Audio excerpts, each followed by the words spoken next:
جی ایک سوال ہے کہ تعویذ گنڈے وغیرہ ان کے بارے میں آپ کی کیا رائے ہے؟ اس لیے کہ بعض اسپریچول لیڈرز ایسے ہیں جو یہ کہتے ہیں کہ فلاں موقع پہ اگر آپ فلاں تعویذ ایسے اور ایسے لیں گے تو فلاں فلاں معاملات ہو جائیں گے۔ اس میں ایک تو اصول کی بات ہے اور پھر ایک عملی مشورہ ہے۔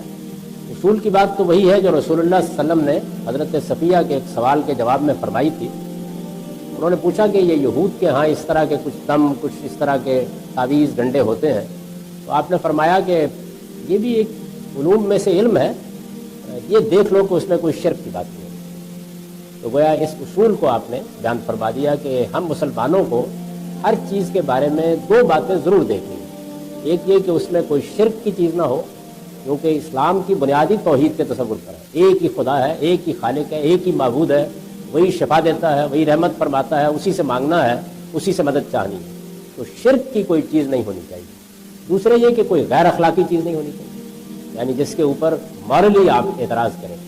اخلاق کیا چیز ہے اس کا شعور ہر انسان کو خدا نے دیا ہوا ہے، تو اس کی روشنی میں دیکھ لینا چاہیے۔ یہ دو چیزیں دیکھ لیں، یہ اصول کی بات ہے۔ اس کے بعد آپ کسی دوا سے فائدہ اٹھائیں، آپ کسی اور فن سے علم سے فائدہ اٹھائیں، مذہب کو اس پر اعتراض نہیں ہے۔ عملی مشورہ یہ ہے کہ اس وقت اس طرح کے کام کرنے والے زیادہ تر لوگ بالکل عطائی اور کویکس ہیں، وہ کوئی علم فن عام طور پر نہیں جانتے ہوتے، لوگوں کو دھوکہ دیتے ہیں، فریب دیتے ہیں اور معلوم نہیں کن کن غلط راستوں پر لے جاتے ہیں۔